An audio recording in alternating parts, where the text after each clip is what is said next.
Halo semuanya, kembali lagi di channel Harald Arkan. Setelah pemakaian 1 bulan Yamaha Aerox Alpha Turbo gua, kali ini gua akan mereview seperti apa feel-nya selama 1 bulan ini gua pakai, dan juga gua akan mereview modifikasi apa yang udah gua pasang beserta harganya, dan juga seperti apa rasanya setelah beberapa part dimodifikasi.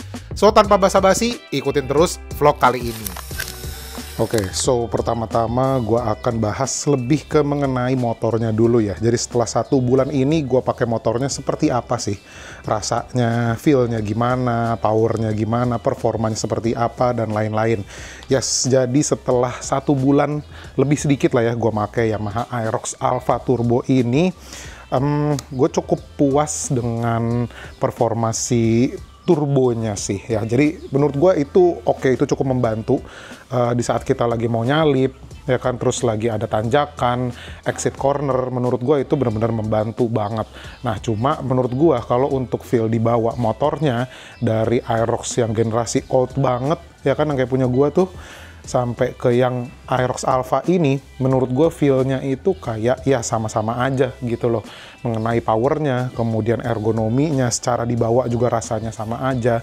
Jadi ya untuk feel-nya kalau kita compare sama Aerox Old, itu menurut gue masih sama-sama aja. Kemudian untuk pengeremannya standar juga seperti gue bilang di video-video gue sebelumnya, menurut gue untuk pengeremannya Yamaha masih belum upgrade sih. Dari dulu sampai sekarang feel-nya menurut gue masih kurang oke.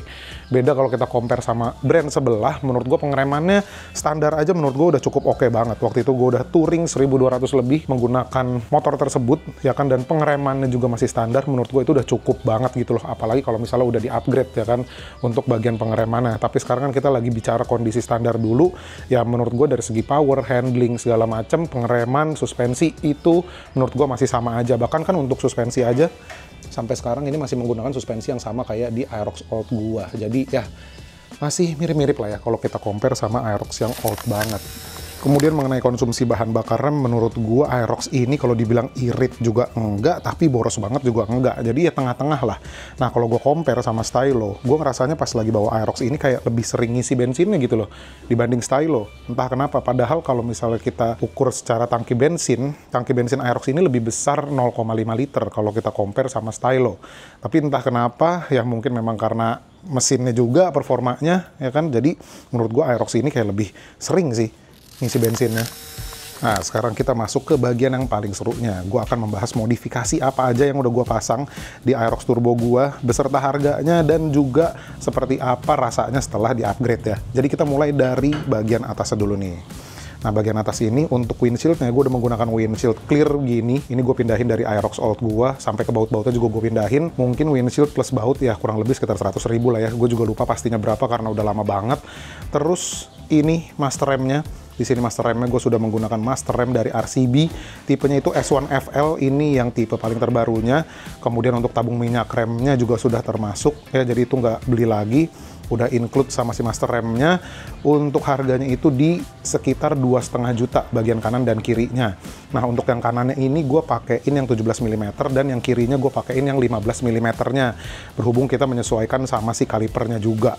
Nah kemudian untuk feel-nya menurut gue ya tentunya master rem dari RCB ini lebih enak kalau kita compare sama master rem standarnya. Terus juga selang rem segala macam kan udah gue upgrade, jadi ya pastinya makin lebih enak gitu ya. Nah kemudian kita pindah ke gripnya. Ini gripnya gue udah menggunakan grip dari Pro Grip yang gue beli di One Tree, harganya itu 350.000. Kemudian bar endnya udah gue ganti juga pakai bar end dari Arumi yang harganya itu sekitar 115.000. Untuk gripnya sendiri tentunya pastinya lebih enak kalau kita compare sama standarnya ya, kayak lebih empuk, terus lebih enak aja digenggamnya. Kemudian apalagi ya, untuk bagian atas menurut gue itu aja. Oh terus gue udah beliin screen protectornya gitu, anti gores, cuma belum gue pasangin, itu sekitar 60.000, gue beli di e-commerce. Kemudian kita turun lagi, bagian body masih standar semua, lampu masih standar, belum ada yang diganti-ganti. Nah sekarang kita pindah ke bagian kaki-kakinya yang paling banyak perubahannya, yang paling kompleks menurut gue modifikasinya di Aerox Alpha Turbo gue. Oke, gue coba bahas satu persatu. Kalau ada yang kelewat, sorry banget. Mungkin nanti kalian bisa tanya aja di kolom komentar dan bakal gue bales. Jadi kita mulai dari downsize si suspensinya dulu. Nah, ini suspensinya gue pendekin di RR Garage. Itu harganya untuk jasanya itu sekitar 150.000 untuk downsize-nya.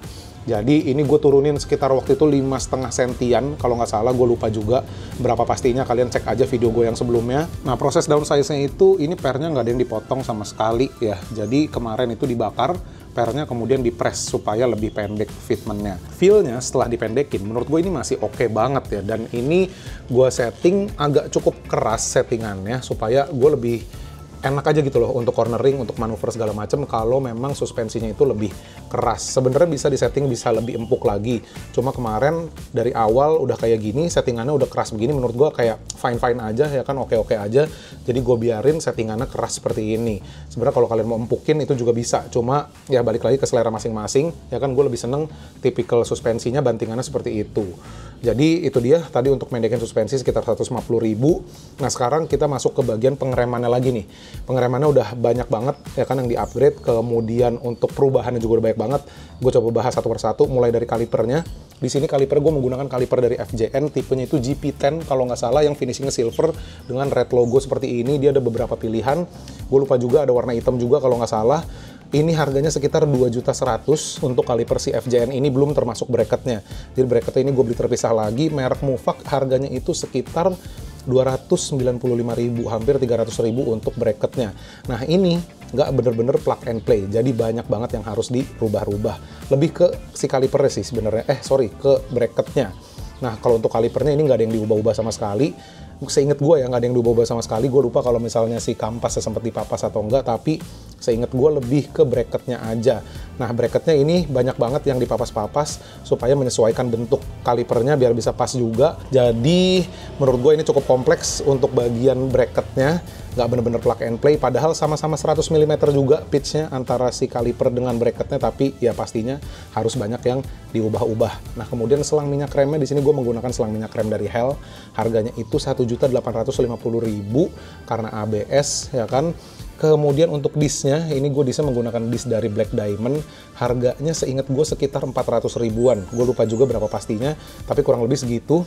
Nggak lebih dari 500.000 pastinya untuk disk dari Black Diamond ini. Ukurannya ini yang 260 ya, gue lupa deh 260 apa 270, kayak sih 260 nih untuk si disknya. Nah kemudian ada beberapa dari kalian yang notice juga ini gigitan kalipernya nggak full di bagian disknya. Sebenarnya bukan karena bracketnya yang kurang pas, tapi memang kampas dari FJN ini yang nggak begitu besar ukurannya, jadi nggak full kemakan di bagian disknya tuh ya. Gue udah perhatiin juga, gue intip-intip, ini agak susah ngelihatnya.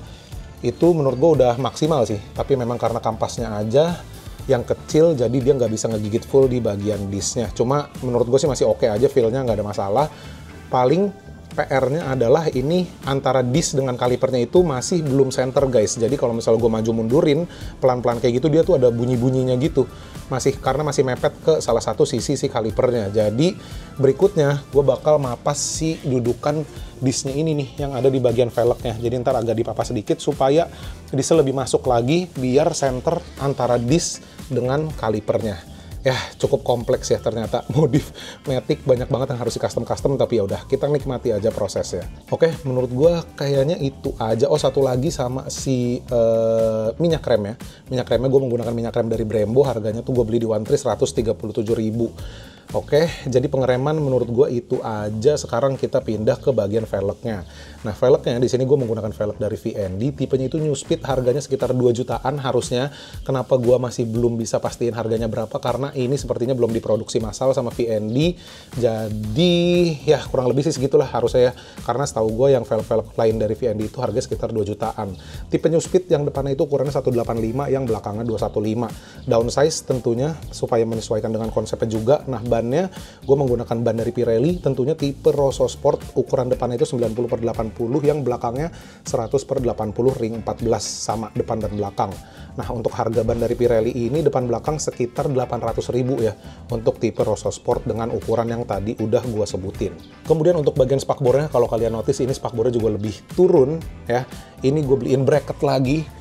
Tuh ya, ini banyak di e-commerce, kalian cek aja bracketnya. Ini sekitar 35.000. Kenapa dibeliin bracket lagi? Supaya spakbornya itu lebih turun posisinya. Karena kan bannya sama velgnya udah gue downsize, jadi jarak dari ban ke spakbornya itu agak cukup jauh tuh setelah di downsize. Nah maka dari itu kalau misalnya kita tekuk bagian depannya doang, itu masih agak aneh menurut gue karena terlalu nukik. Jadi better gue beliin bracketnya aja ya kan di bagian dalam spakbornya. tuh kayak begitu, supaya posisinya dia bisa lebih turun lagi gitu. Seru juga ya, ternyata main Matic banyak banget ya kan. Part-partnya lucu-lucu sih sebenarnya menurut gue, kayak nurunin bracket kayak gitu ya kan. Seru. Yap, gue rasa untuk kaki-kaki depan, kemudian pengereman harusnya sih sudah semua ya. Tapi kalau misalnya ada yang kelewat ya kalian boleh tanyain aja di kolom komentar di bawah, nanti ya akan gue coba balesin satu persatu. Kita mundur lagi ke bagian belakangnya. Nah di sini mountingnya, ini banyak banget yang nanyain di TikTok gue ya, pada nggak mau nonton YouTube sih sebenarnya nih ya. Jadi mountingnya, ini gue menggunakan mounting dari ARM atau Arumi. Ini mountingnya itu yang ukurannya 6 cm. Jadi agak cukup panjang ya, nariknya banyak banget yang komen juga kayak kepanjangan gitu. Cuma gue seneng looknya 6 cm kayak begini.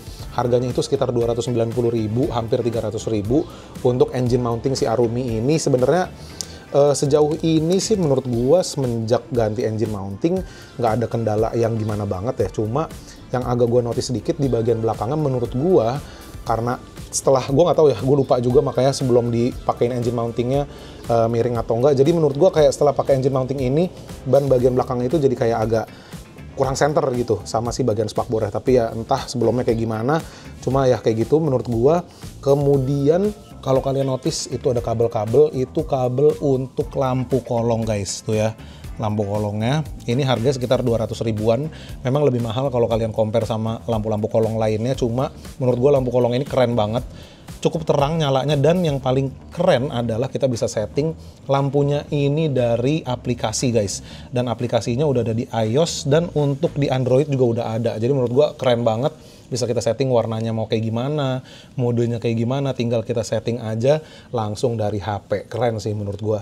Nah kemudian ini di bagian sini ada ya pemanis-pemanis dikit, ada radiator cap dari Arumi, harganya sekitar 50 ribuan. Kemudian ada tutup oli juga, tuh ya dari Arumi juga. Terus ini selang minyak rem sama kayak yang tadi gue bahas, sama kayak yang depan, harga 1,8. Udah depan belakang ya, udah sepaket 1850 selang minyak rem dari Hell.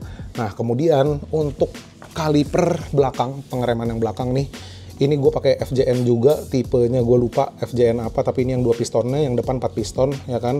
Untuk yang belakang harganya itu kurang lebih di 1,5 juta.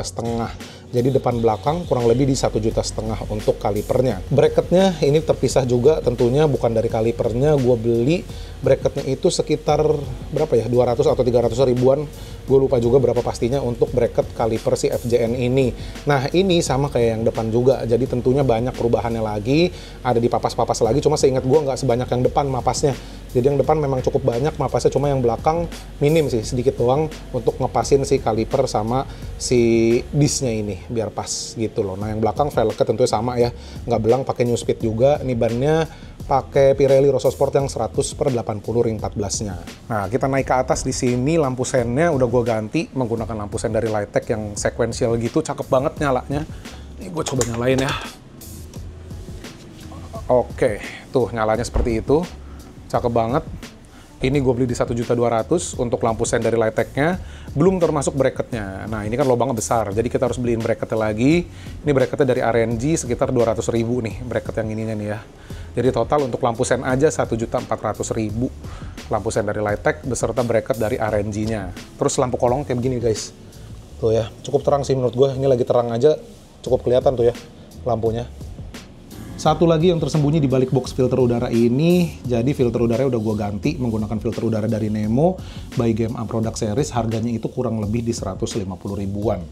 Yap, jadi harusnya sih kurang lebih udah semua ya gue bahas di video kali ini mengenai modifikasinya.